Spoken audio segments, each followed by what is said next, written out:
All right. Well, good evening. It's October 9th, and we are starting our Feng Shui Connect. My name is Ayalita Alito. I'm a Feng Shui practitioner here in the Bay Area, but I'm open to consult not only nationwide, but also worldwide, not only because of the opportunities that technology provides, but I am a traveling practitioner, going places, analyze the land, and bring the Feng Shui to life to people's homes and also businesses. So I will start my presentation. As you may know, you can reveal all the previous recordings on my website. And there we begin.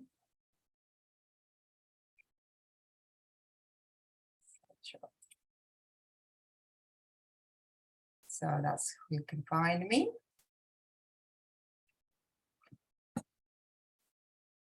So I wanted to start, I know we have seen this reflection quiz before, and I find it fascinating, the same way to how we, in many ways, do the intention of the New Year's resolutions, etc.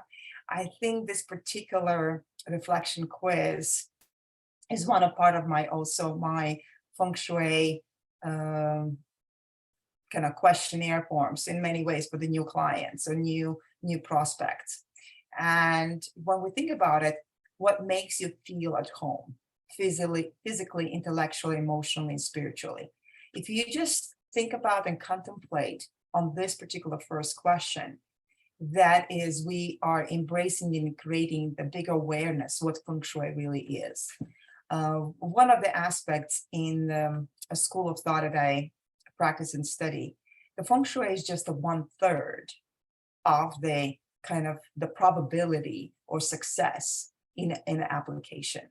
When we talk about the Feng Shui, it's about the land, but we also have to always remember about who is a human nature, what is the human Shui, in the present, and at what state. Is a state complete? Is a state depleted? Is a state, fulfilled with the intention? And then also we're talking about timeliness. And these three things, the place, the human Shui, and then timeliness, which is a Ganyan principle, is always at core in any of the consultations. So having this personal connection to what makes you feel home is very important as opening up to the consultation in general. The second question, how do you make yourself feel comfortable, especially when no one is watching? Or how do you arrange your surroundings and mind and body? When we think about the surroundings, just remember, every item, everything that you set in your surroundings has a meaning. Sometimes we are very neglected to it, but no matter how you're looking at it, with time, the feelings change, the attachments change, and impact change as well. And when this will be a very beautiful time of the year to revisit before we enter into the winter. This is a really, really good time to kind of almost before the harvest or during the harvest, right now revisit the things. What are we really keeping our connection to? What are we storing? What are we really spending lifetime to? Where does your time goes in, let's say, dusting things off the picture frames or not touching, unwritten or unread books, multiple books. What are we really holding on to in your space? This, I just recently, in the last 2 months after my summer travels and taking time off with the family, I went through major purge, like brutal. And what I learned from it by doing this with a team, not doing this with I have knowledge. I have a knowledge what is the good thing to let go, or what will be, how to organize, and how to prioritize what areas to organize. But I also was put in a position as a client with my team where I told them, please push me hard. Please allow me to make those decisions, in a hardcore. And what was amazing was I suddenly felt that it was so helpful that there was somebody very, like I can say, unemotional, because they don't have, but very practical approach. When they see that something was not touched, like 2 or 3 years, okay, and even like showing it to me is like, okay, this is unpacked, like it's box with the things that never been open. And I says, well, but this is new. They've never been used. And she says, Ayalita, when was the last time? Well, actually, when was that time when you received it? And why are you holding on to it? And I realized it's been more than 2 years. It's been actually like 3 or 4 years. And by letting it go and making it to function for other families, or for somebody who might be not just throwing out, but just releasing it, I felt like I'm flying. Some kind of energetical value takes place that frees up your time, your mental potential, of letting go and being free. So I highly recommend, if you do have a doubt about, let's say, purging or decluttering and clearing, there's a spring cleaning, there's also preparing for the winter. I would invite you to have a friend, or have actually a team, a professional team, and hire and get things done. It's sometimes it does cost money. And I also realized by holding on and investing, it was a 12-hour, 2 sessions of the 5 hours, and then 9 hours total in 2 days. It was loads of stuff. And when I placed it in at the front of my house, and I posted on the next door neighbors, there was a family came and they took it all. And I was like, they took it all at the same time, and everything is going to go to their community. And it was like Persian and the local community. And it's like, it made my heart melt. It felt so good. And I'm just opening up these doors and inviting everyone to consider, to really, look at your surroundings. And especially when I go through the neighborhoods in the mornings, when I take my daughter who walk to school, and I notice quite a few garages open up. And then you know what's in a garage, right? If it's not a car, what is there? People's stuff. And in many ways, the garages are also in such a auspicious feng shui, good feng shui areas that could correlate to health, could correlate to the abundance, could correlate to the relationships, etc. And when there is this clutter, or when there's this misorganization, or this kind of holding on to things, what happens? Those areas of your metaphysical connection is relates to that. It's just the fact. So so I hope you can take the quiz, and maybe next month when we meet in person, I do have arranged with the tea house, with the Hidden Peak Tea House, for November, mid-November, to host a tea ceremony in Santa Cruz. So if you are locally here, keep an eye on your invitation, and we're going to have a gathering for the tea ceremony in Santa Cruz. So what makes you feel alive? What makes me feel alive was something like this weekend, being in a community, helping my in-laws, being with my kids, going to listen to the music, going dancing, supporting. It's just making the balanced time for yourself and family, and for the work you do and you love. It's very important. So what do you wish you were doing more of? Dancing. If it's my leisure time, that will be dancing, because I commit to consulting quite a bit, and I just have to really balance out, because my family, many ways, are saying like, really?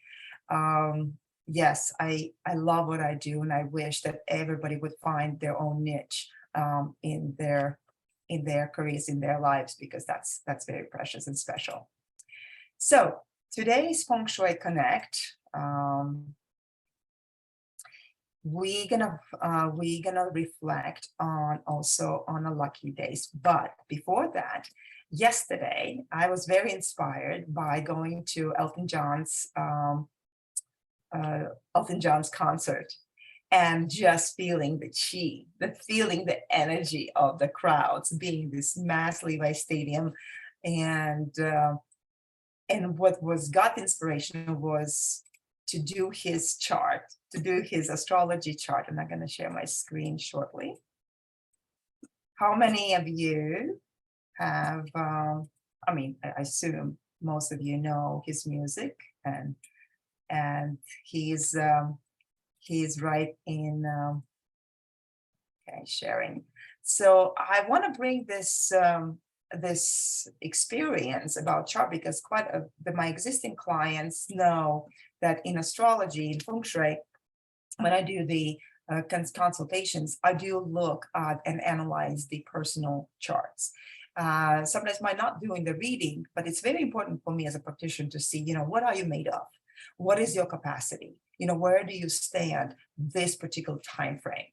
And so this is just the running a very, very, I don't know Elton John as an artist. We all know, and we can, find things and facts and Wikipedia.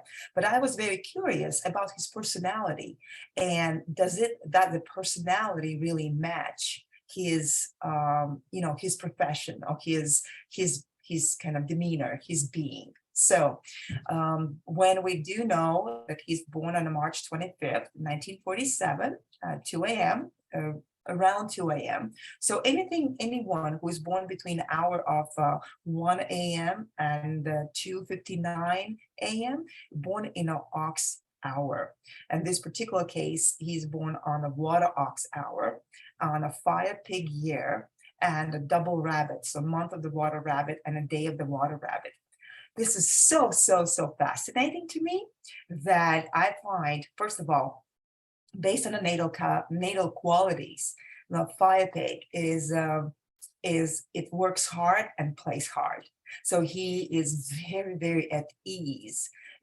His devotion to his, music and writing and inspiration, how he gets inspired. There's also a deep, thoughtful process in behind.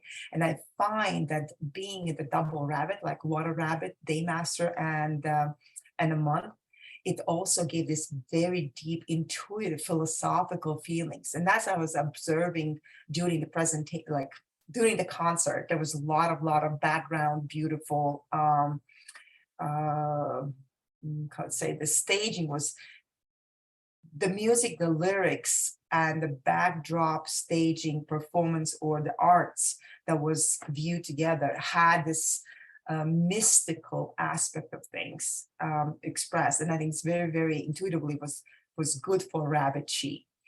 When I thought about the water ox hour that he's born, I think by holding back, like his voice and his personality on a stage, even though there is just like fireness of the explicit of the way, just even at his age of 75, standing up at the piano and playing it through, and then sitting down, and then every time after he finished his song, he would come closer to the stage edge, and would connect to the audience. So this is like the ease of the pig, right? Of the ease of the pig chi, that is very good at communication. It's a great alchemist by bringing genres together, by bringing the different kind of insights.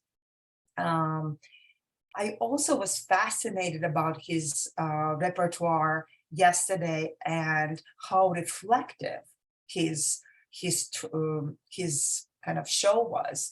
And this is where I think is the rabbit chi is in a self-reflection.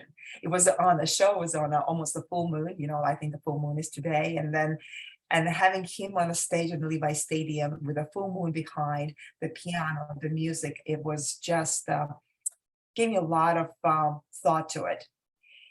I also was questioning what is about this decade and why he's planning to retire next year.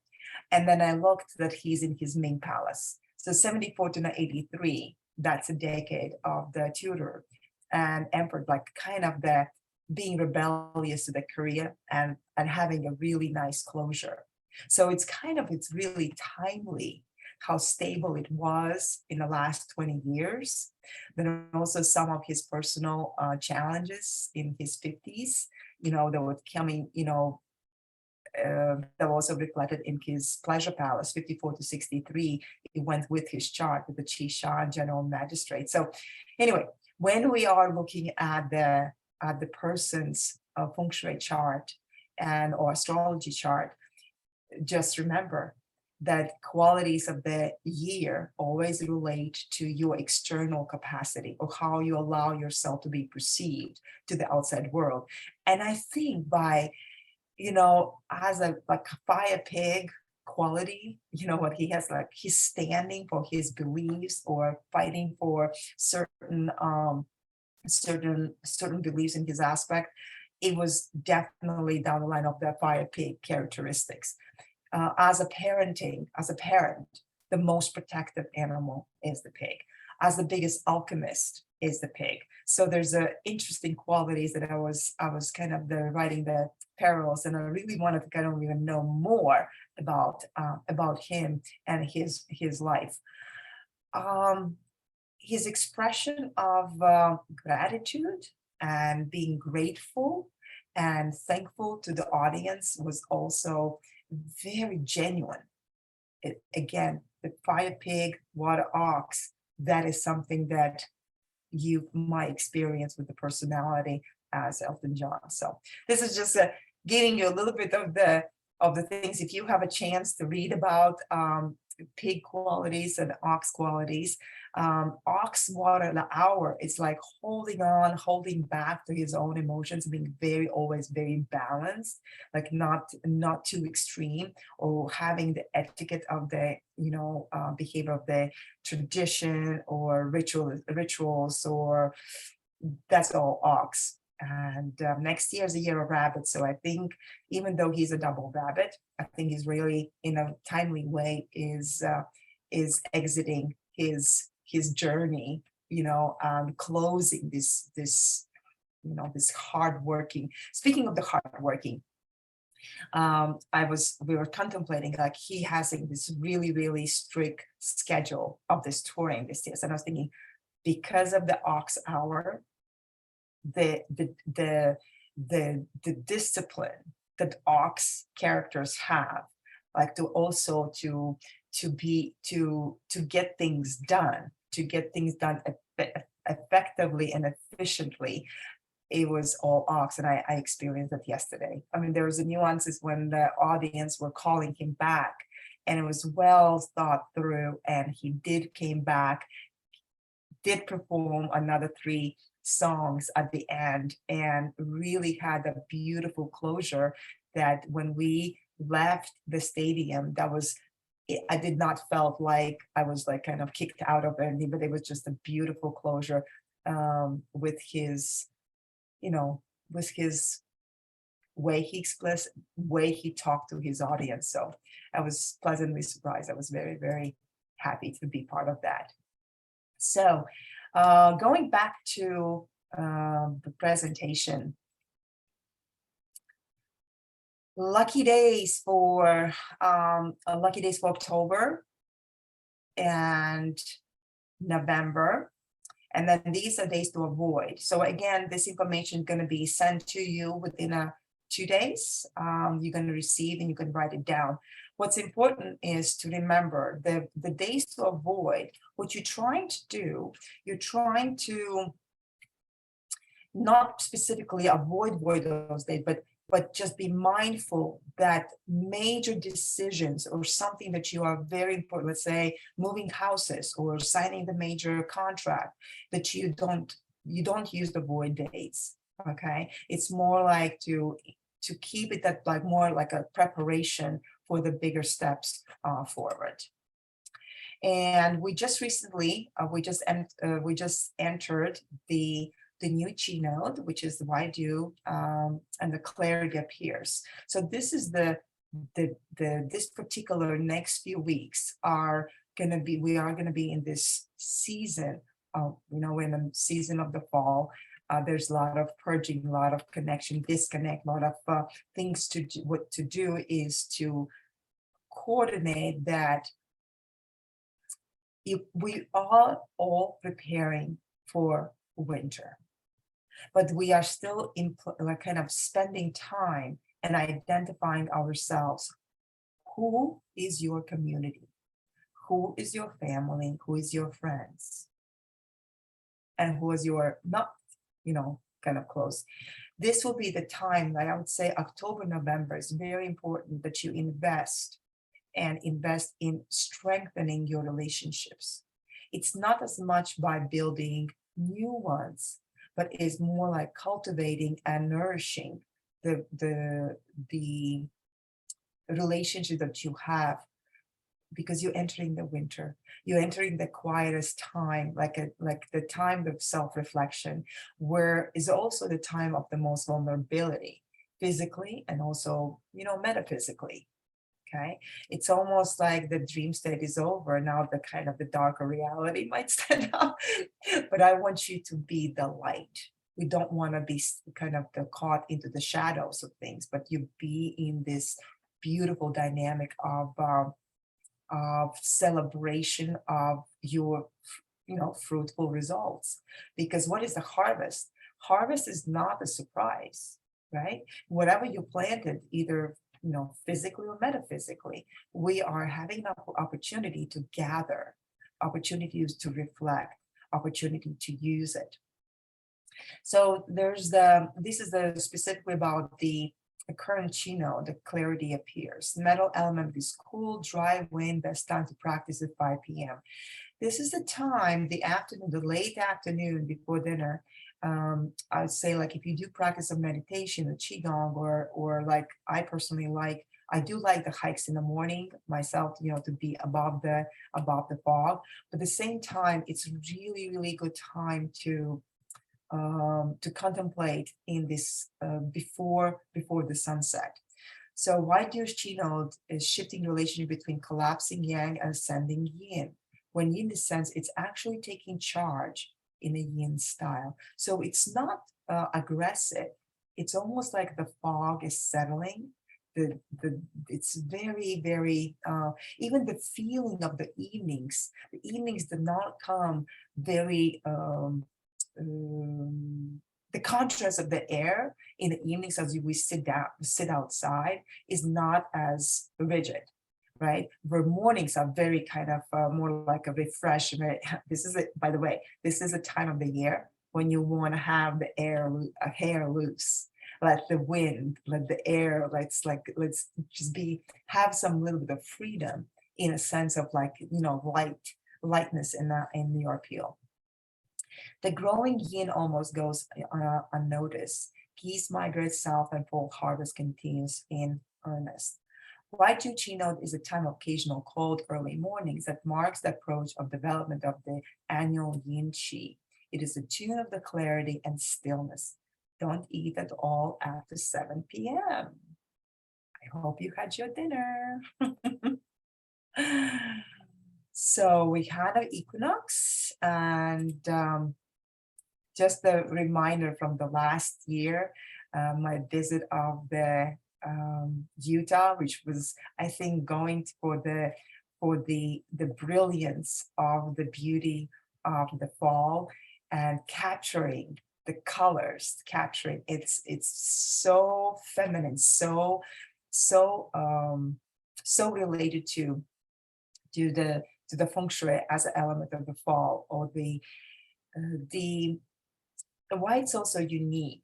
We correlate the autumn or southwest or trigram kun to yin character, or the mother earth.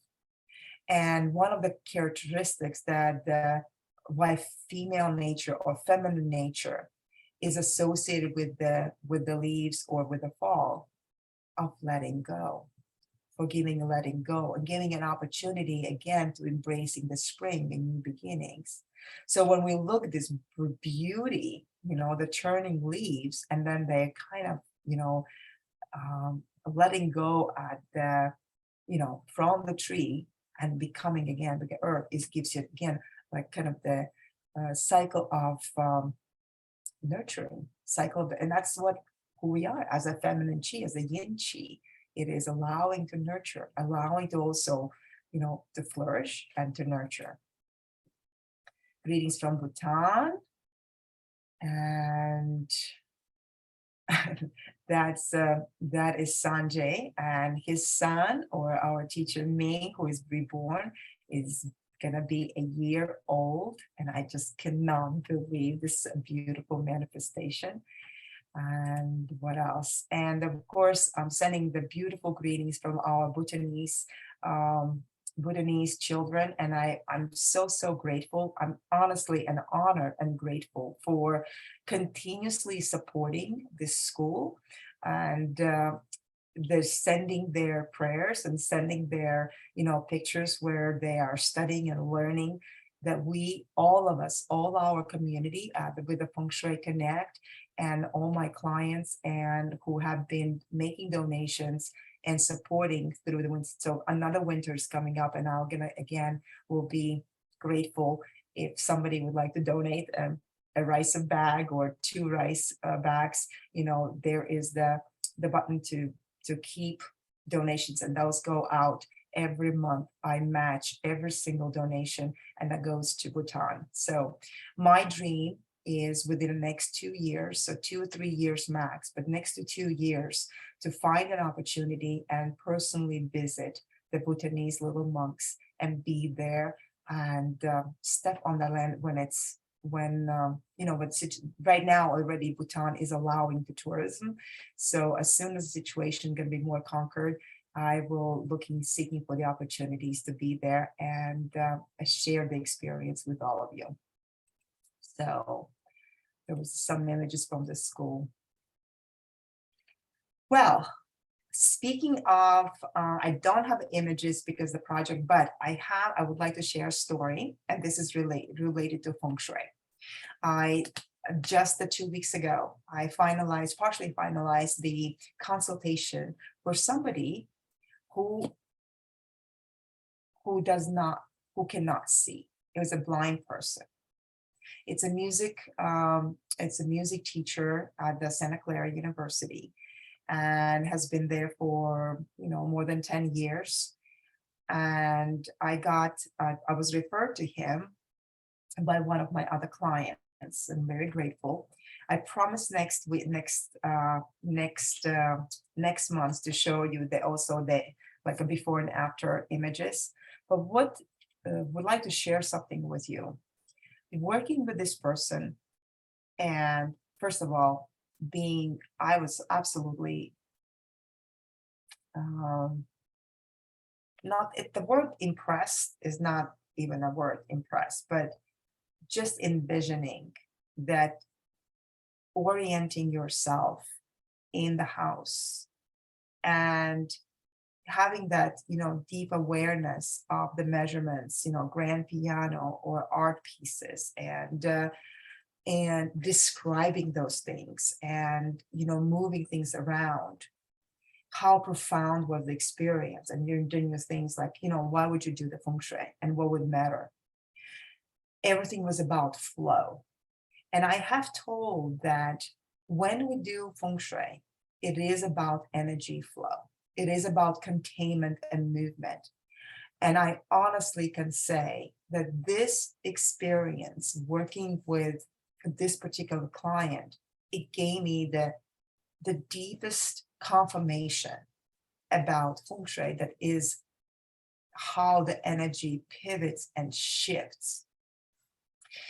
So when I was there, I usually do, as you know, even before I study the land, before identifying where the house is located, and kind of analyzing the macrocosm of it, right? you always have to be considered, what is the intentions of the person, right? What is their capacity? What do they want to achieve? And his attention was really to purge and clear the energy from the past relationships, and kind of reset his being in the space. And he was also very, very excited because now is 100% lost his eyesight, that he's also embracing this new relationship, that he's going to have a service dog in his house. So the one thing was about, because of the piano, his consideration, like, how it's going to be when he plays the piano, how the sound is going to affect him. Then it also was about people who visit, when he does perform, like how can he accommodate more people in the connection? Because when you visually can't see, and how it was, how the piano, where piano was placed, etc., it was really hard. Like, I walk into the space, right? I can see, it's like, oh, there's something wrong. It's like, this is like, he was not utilizing his best position, but he was just like, whatever he knew, whatever, how he sensed it. It was not perfect, but it was functioning fine. But now with the other element of, like, dog being this, in the house. So he had to be more mindful about, how he's going to be, functioning in the house.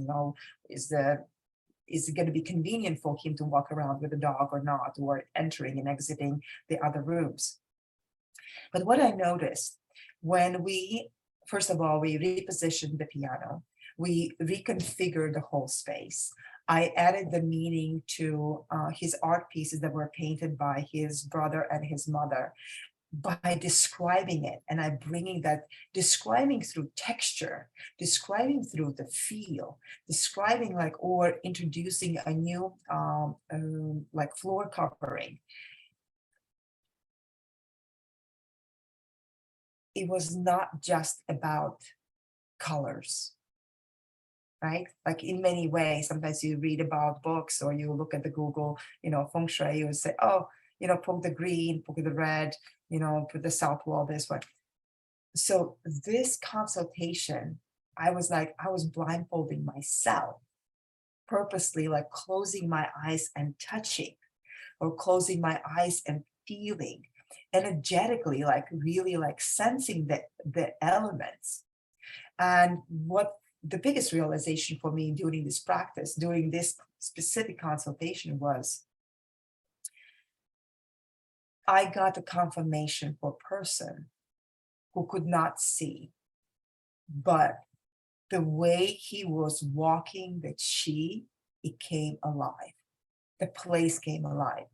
One of the examples would be, and I wish I have the photo right here, but I don't, but there was this beautiful art piece, was beautiful canvas, was made by his brother, was just the trees in, I have to find it, was the trees, the birch trees, in a kind of the fall colors. Then he has physically, he knows, he has awareness that he has a birch trees in the front yard, in a corner of his property, right? He has a sense and feeling. And while we are at one of the stores, I noticed there was this table, this kind of the table that is a real, like a rough wood, and has instead of the table legs, it actually has a tree trunk pieces. And what happened, it's kind of magically happened, I would say, is like really was shopping with him and for him, and to kind of manifesting things in the space, was through kind of visioning, understanding, okay, this is the art piece. I knew where it could be, very well welcoming and will correlate to the front yard, right? But then when I brought that tea table, which has those tree trunk bottom legs, it was instantly brought the whole art piece and the table and functionality and a texture. His connectedness was instant. So, I'm going to take a second. And while you may be thinking about any questions or comments, I would like to Santa Clara.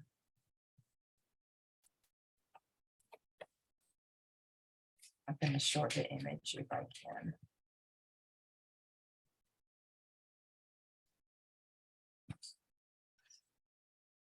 Okay, where is it? Is my any questions, any comments, anything that you have found in the last month or so you would like to share with me? Anyone? Nothing? Oh, I can share something. Sure. So I know one of the things you told me in our consultation last month was to move in my couch, my little love seat where I sit every night in the family room because it was right in the way of the front door. Yeah. And already I feel more relaxed now every night when I come into the space and I settle down in that couch. I already feel like more relaxed just being out of the doorway. Fantastic. Thank you for sharing. That's awesome. Yeah. Thank you, Michelle. Okay. The pictures are coming up in a second. Okay. They are somewhere here. Find where they're coming up. Okay, there they are.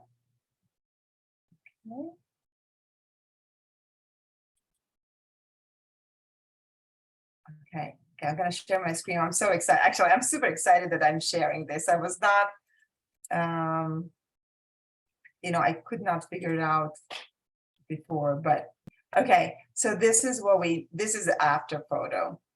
This is after I pivoted the piano. I kind of set him up very comfortably in a kind of little corner. But then for sake of prior to that, he had to use like a big blanket to keep the sound down of the piano. And I found this at the Scandinavian Designs. It's a handmade, a woven wool rug. And as soon as you put it, like we measured and put it like positioned under the grand piano, it started it's perfectly absorbed the sound, basically kind of made it like really more softer to it. By the way, this is one of the art pieces that I also placed it to enhance his setting. So now when I walk in and he's very contained in his position, and this allows me to kind of, how to say, there's energetically, he is in control of the space. Okay, very important. So he's right there sitting at the playing. And again, what a talent, what an amazing. So this is how it was before. Remember this, the blanket and things that before we moved in the rug and I tried to kind of things. If you remember, I talked about the art and the trees. And so this is the table that I'm talking about, which completely made a huge difference. Now when he goes by and even like identifies the corner, he touches, he strokes it, he feels the every single kind of grain of the wood piece, and he gets excited. He gets excited because there's the sense of that there's no just everything like very, there's a sense of texture. I mean, these different textures really make a big impact. Okay. So when you start thinking about the elements, this is earth. This is the deep earth. And it also could be also a little bit of the metal. And the same, a little bit of the roughness of the thing. It could be also fire. The fire because of the grain. Like, how there's sometimes when you have a leftover logs in a fire and they kind of has a, the texture around. So there's some roughness to that. So again, bringing the art piece that is very close to his family, maybe not seeing in all the colors, but feeling, connecting to his front of his house, because the same trees or texture of the trees he can touch that is outside.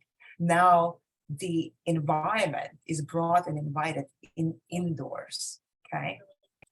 What else?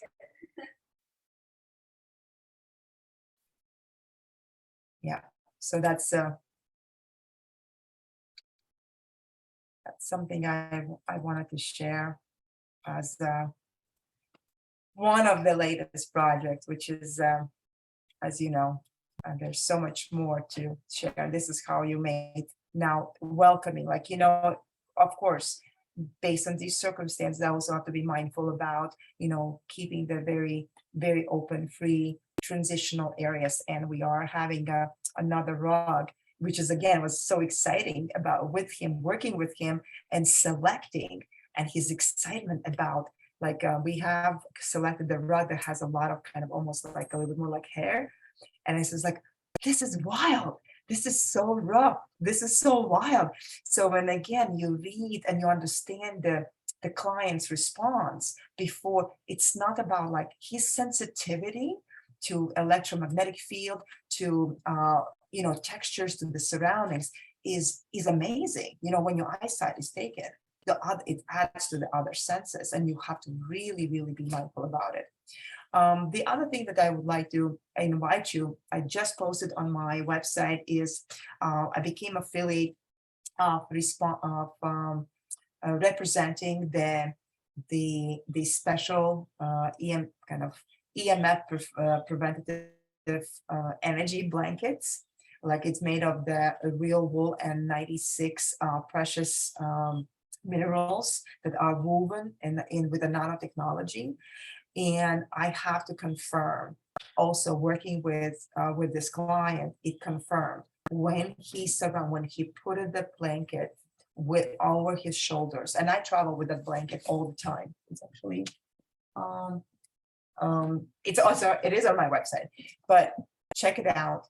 Energetically speaking, it's really wonderful thing for you to have and to create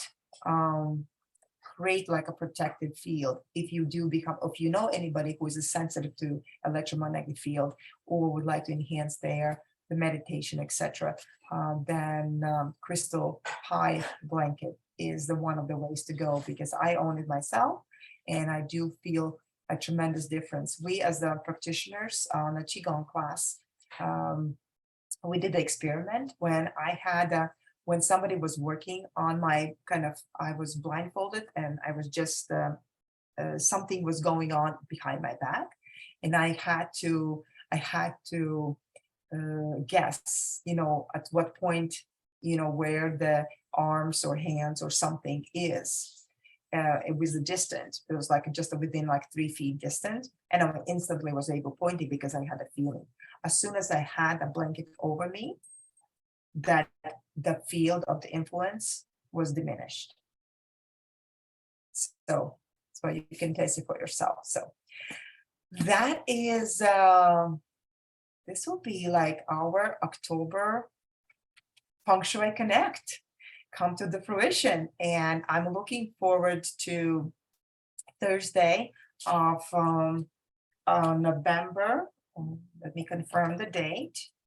But the Thursday evening is going to be the time for meeting in person in November. And that would be the 8th, if I'm not mistaken. So the 17th, the November 17th or 18th, but I think the 17th, and I'm getting back, will be in Santa Cruz. You will be able to meet and greet, and also, you know, meeting my other project at the tea house that we did a couple of years ago, which I'm really, really proud of. Proud of, not because of what was done. I mean, I'm proud of that as well, but how much value it has brought the Hidden Peak Tea House, how much value it has brought to the community in Santa Cruz. And when this particular business was on the verge of, you know, being gone, and by doing Feng Shui, and Dave himself always confirms, because wouldn't be that for making those changes and inspiring and doing the astrology readings for the owners and giving them a feedback, how to improve the place with no money. At that time financially was not, it's all worked out. And now hosting one of my events, I'll be just, I'm just thrilled to bring people back there, because when we gather together, what's going to be more beautiful. So bring your family, bring your friends. It's going to be from the 5 to 7, or maybe we can gather also sooner, like from 4, then you have a chance to either stay for dinner in downtown Santa Cruz, or just enjoy the tea along having conversations with everyone else. So if there's no any questions or comments, I hope you enjoyed the little brief meeting with the Feng Shui Connect. I'll be back at the beginning of November again. So the time of the days will fluctuate. I will stay as close as possible to the November 5th, 6th, 7th, 8th, basically first dates of the November. And it depends on the traveling schedule. And for sure we'll see in the mid-November before Thanksgiving at the tea house. That sounds good. All right. Thank you so much. Thank you. Have a lovely evening. Thank you. Yes, and then follow up and we're gonna get the recording and the notes and some suggestions and some of the photos and examples in the next 2 days. Thank you very much. I hope everybody learned something new. Go check out the Elton John. The concert was amazing.